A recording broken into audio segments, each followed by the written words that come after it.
name is Andrea and I am the Senior Director of Scholar Support Services at Collegiate Academies.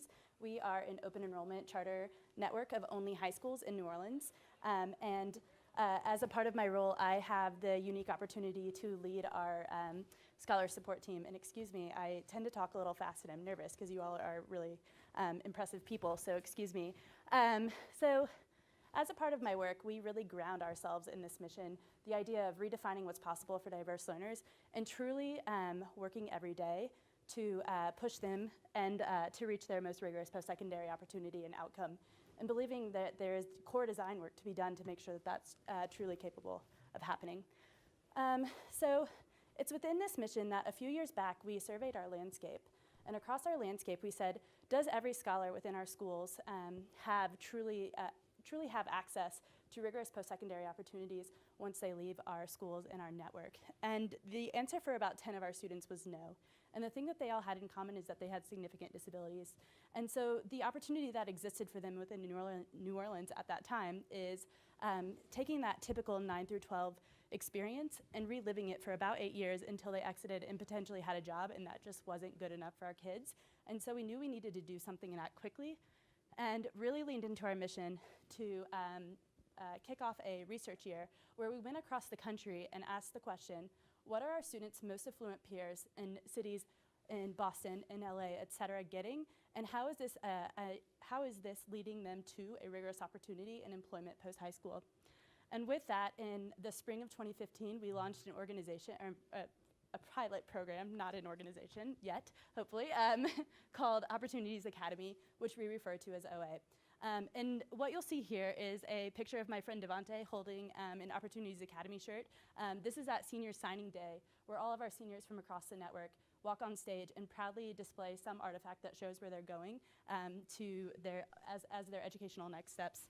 And so Devante is here alongside his friend Devin, who's showing his Grinnell College t-shirt. And what is really cool about this moment that you can't see is the process that led both of these young men here. Devin, for instance, filled out his college application. Right next to him, our friend Devante here filled out his OA application.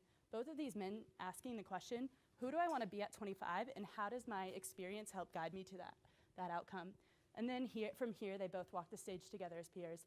And when Devin went to college, Devante went to OA, and via his person-centered plan that his IEP team or Circle of Support built for him, he's able to daily work on skills that get him one step closer each and every day. So our mission is, in the next 3 years, to grow Opportunities Academy to provide more opportunity, so that's a lot of opportunity in one sentence, excuse me, for students across New Orleans. And so we believe to do this, we really need to build a best-in-class transition program with 4 major components. The 4 major components we've identified: first, independent living. When our students leave us, they need to be truly able to independently navigate their communities and do that with some supports and know how to be independent. I just keep doing this. And then meaningful career. Do our students have access to, are they prepared for, and can they sustain a paid job? We don't want our students leaving to volunteer. Can they get paid, and can they do that independently, and do they enjoy what they're doing? Community access. Do our students have authentic experiences in the community? Do they know how to navigate? Do they know how to participate? And do they feel valued within that community? And then the last piece, which often gets forgotten but is so important, is this idea of family supports. Knowing that oftentimes our families are helping support the subset of students navigate beyond the time that they have left us, this really intricate web of confusing agencies that often ends in students not keeping a job because of a navigation problem that is really complex and hard to figure out. And so what we've designed is a program that is based on experiential learning and maximizes enterprise. So each campus runs its own small business to truly get each of these instructional opportunities throughout the day. So in independent living, you might see a student doing a daily hygiene checklist, building routines around brushing their hair, making sure that they're presentable for a job interview, et cetera. In career readiness, 100% of our students participate in an internship on campus where they get meaningful feedback from a job coach daily. Many of them participate off campus in community businesses that eventually will lead into a job, one of which was hired by that business last year. Community access, really using navigating the public transportation system to truly get into doctors' offices, libraries, et cetera, understanding what each of these agencies do for you and how they fulfill your wants and needs, and really being able to navigate those independently.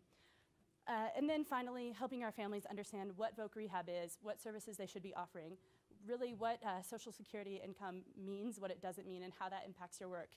And so currently we operate these two enterprises. Our goal in the next 3 years is truly to get more integrated and more inclusive within the community. So we'd like to see a learning lab, which is a house in the community, where our students can practice independent living skills. A career development site on the same campus as all of our students, all the students' non-disabled peers, truly learning technical skills, and a site at a community college so that students can access college curriculum and truly have a diversity of programming within each of these three spots so that they have choice for the first time versus them being told what they are doing post-high school. And so we're placing our bets sort of in two buckets as we grow. The first is that by having citywide access, we can define what rigor looks like for the subset of students and increase their technical skills and employability, and then also be a hub for employers to come and really take a new look at what a quality workforce is and find really capable employees. The ultimate theory of action being that by doing this, we really redefine for New Orleans what this subset of students and human beings are capable of, which then starts to filter down into our education systems and forces us to demand at first grade that we are doing more for these kids. Thank you.